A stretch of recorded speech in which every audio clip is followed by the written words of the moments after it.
নমস্কার, আমার নাম শম্পা ঘোষ। কম বেশ তো সবাই আমাকে চিনোই, যারা না চিনো তারাও কইতেছি। আমার মেয়েটার 9 মাস বয়স থেকে ব্লাড দিতে দিতে এমন অবস্থা হয়েছে, ওখানে 15 বছর। ও মাধ্যমিক দিব সামনে, ওখানে হেরে দেখলে লাগেনি যে মাধ্যমিক দিব।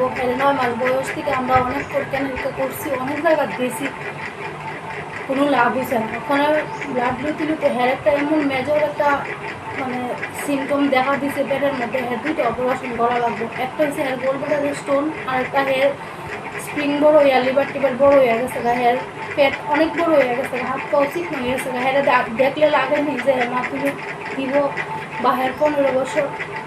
তো হ্যাঁ, অনেক ডাক্তার আমার টাইমও দিছে না যে আমার কাছে 1 মাস টাইম আছে।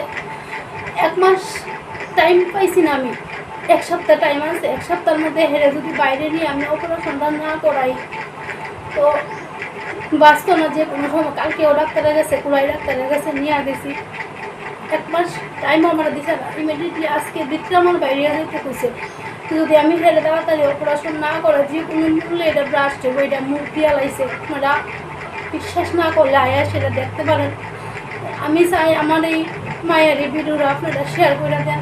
সোশ্যাল মিডিয়া ফালে না এমন কিছু নাই। আর আমার যদি ক্ষমতার ভিতরে কিছু থাকতো, আমার সব কিছু দিয়েও যদি হেরে আমি চিকিৎসা করায় আনতে পারতাম, তাহলে আমি আপনাদের কাছে হাত পাতলাম না। আছে আমার বাড়িটা, তো অতটুকুই আমার কাছে আছে। আমার আর কিচ্ছু নাই, টাকা পয়সা যতটুকু আমার আছে অতটুকু দিয়ে আমি চিকিৎসার দরজাতে যাইতে পারতাম না। অলরেডি একতলা আমার 2-3 লাখ টাকা আমি বহুত কষ্টে সব কিছু আমি মানে অনেক কিছু বেচা টেচা বিক্রি কইরাও আমি হেরে চিকিৎসা করে আনছি। কিছুদিন আগে কলকাতাও নিয়ে গেছি, আগরতলা নিয়ে গেছি, সব রিপোর্ট আমার কাছে আছে।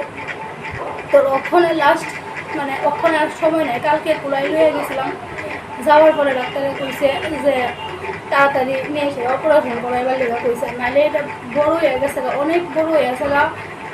মানে যতটুকু থাকার কথা এতটুকু না, এটা আয়রনটা অনেক বড় হয়ে, তাছাড়া হেয়ার গোলব্লাডারের স্টোন হয়ে গেছে 2টা অপারেশন। তো ওই ইমিডিয়েটলি তার অপারেশনটা না করাই তাহলে হ্যাঁ এটা পেটের ব্রাস্ট হয়ে দেবো। আমার যদি সম্ভব হইতো তাহলে আমি আপনার কাছে কইলাম না এই কথাটা, আমার সম্ভবের বাইরে। সোশ্যাল মিডিয়া পারে না আপনারা, এত এত বাচ্চা মার করে ফিরিয়ে দিতে আসেন। আমার মায়াটাও আপনারা কাছে ছাড়ছি, আপনারাই যদি সবাই মিলে যদি 10 টাকা করেও দেন, মিডিয়া পারে না এমন কিছু নাই। আপনারা মায়াটার জীবন মরণ ফিরিয়ে দেন। আমি কমলপুরের মায়া, সবাই আমার কম বেশ তোমরা চিনো, যারা না চিনো তারাও কইতেছি। আমার যদি সম্ভব হইতো তাহলে আমি হেরে লিয়ে যেতাম। আমি নিয়ে সেরে শুধু চিকিৎসার দরকার, আমি হেরে নিয়ে পৌঁছাতে পারতাম না। যে বড় বড় 2টা অপারেশন লাগছে, অনেক টাকার প্রয়োজন। তোমরা সবাই মিলে যদি একটু চেষ্টা করো, হেরে হয়তো আমি না কিছু করতে পারো, প্রাণে তো বাচ্চা থাকবো। সামনে মাধ্যমিক দিব, হেরে দেখলে লাগেনি। হাত পাও দিন দিন হেরে হাত পাও চিকন হয়ে যেতেছে গা, অনেক চিকন হয়ে যেতেছে গা। পেটটা দেখলে তো তোমরা আরও ডরাইবা। আর তখন তো হের আর উঠা বসা করারই আর শক্তি নাই। হ্যাঁ, কিন্তু ওখানে আর উঠতে চলতে পারে না। দিনকে দিন যেতে খারাপ হতেছে। আমার হাতে সময় না, 1 সপ্তাহ সময় আছে। এই 1 সপ্তাহের মধ্যে হের আমার চিকিৎসা টেবিলে নিতে হইব, নাহলে হেরা হয়তো আমি বাঁচাতে পারতাম না। আমার আর কিছু কোয়ার নাই। প্রয়োজন লাগলে তোমরা আমার বাড়িতে আমার মেয়েটার দেখতে দেয়।